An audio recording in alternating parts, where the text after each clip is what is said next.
67 bullets. I want to play you this, lest you think that this is just some small, nonchalant situation. This is 10 o'clock at night, 10, 18, 17, at the end of my driveway. This is a sound that was picked up, by the way, 50 yards away. Okay, 50 yards away.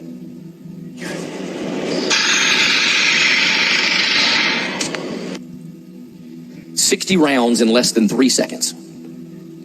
60 of them. The detective said he'd never seen that many spent shell casings in a drive-by shooting situation like this. Security footage. A madman on the loose. Millions of views. One problem, it was all a lie. And his own head of security just went on record to expose exactly how the deception happened. Stay with me, because this story gets wild. If you've been anywhere near Christian social media in the past year, you've probably seen Greg Locke. The controversial Tennessee pastor built a massive following with aggressive sermons, conspiracy theories, and unwavering support for Donald Trump. He's the guy who burned books, cast out demons on livestream, and regularly declares spiritual warfare against, well, pretty much everyone who disagrees with him. But on September 3rd, 2024, something happened that seemed to validate everything Locke had been saying. Someone opened fire on his home. Not just a few shots, 67 rounds from a .40 caliber handgun, reloading multiple times, absolutely shredding his house, his vehicle, his property. Locke did what Locke does. He took to social media, played the security footage over and over, and told his followers this was proof. Proof that his preaching was powerful. Proof that he was a threat to dark principalities and powers. He even suggested that if your house isn't getting shot at, you're probably not preaching boldly enough. He compared himself to the disciples. After all, he said, almost all of Jesus' followers were eventually assassinated. The message was clear. Persecution had come to his doorstep because he was speaking truth to power. There was just one problem. This week, 21-year-old Tyler Poole stood in a Lebanon, Tennessee courtroom wearing an orange jumpsuit and pleaded guilty to aggravated assault and reckless endangerment. And according to Wilson County Assistant District Attorney Tammy Mead, the shooting had absolutely nothing to do with Greg Locke, his sermons, or his social media presence. Zero.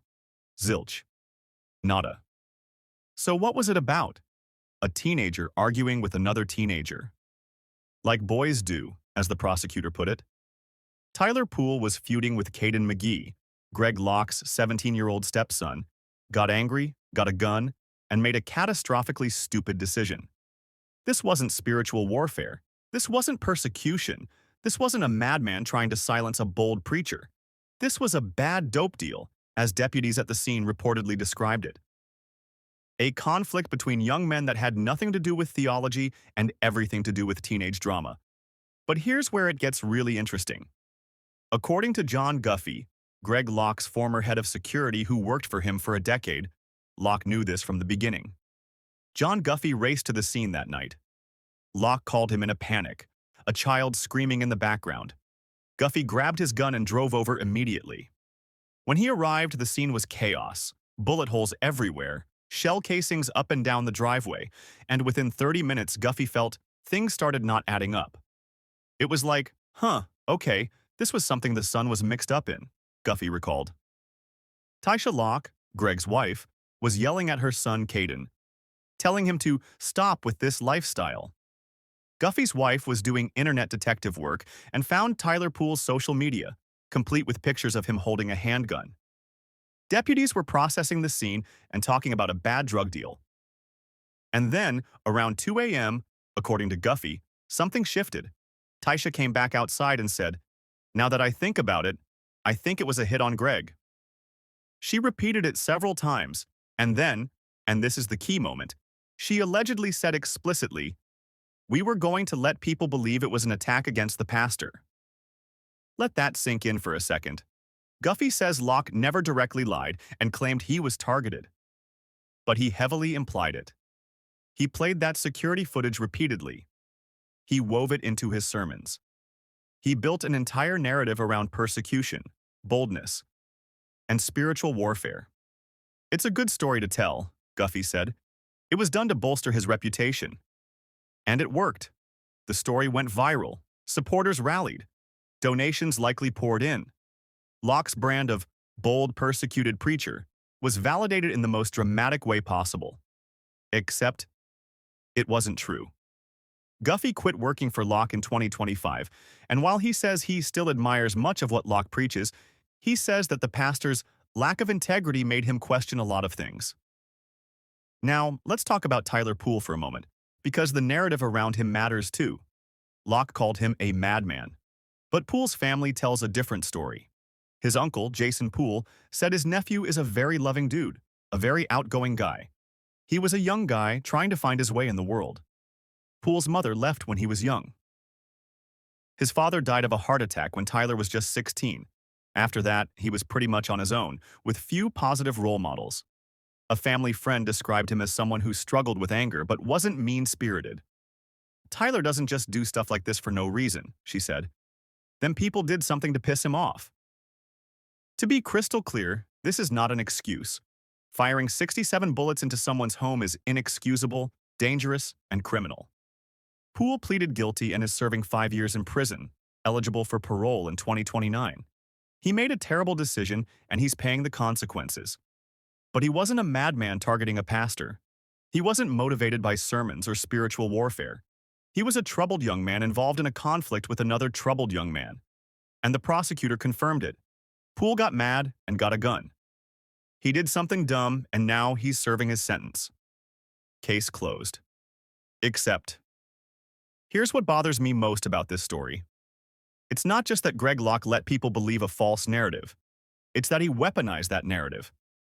He used 67 bullets, bullets that could have unalived his stepson, his wife, or anyone else in that house, to build his brand, to claim persecution, to suggest that real preachers get their houses shot at.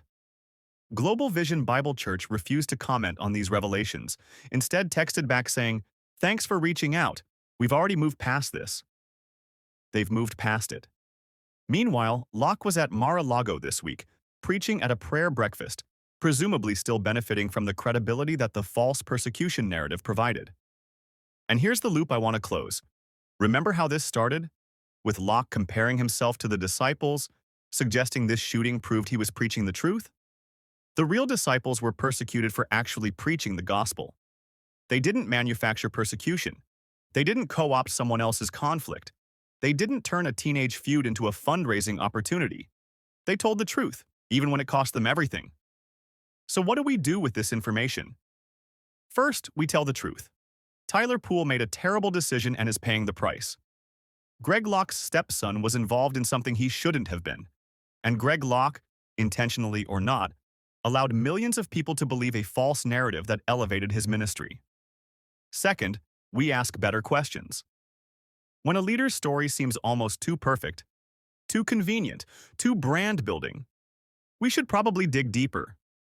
And third, we remember that real persecution doesn't need to be manufactured.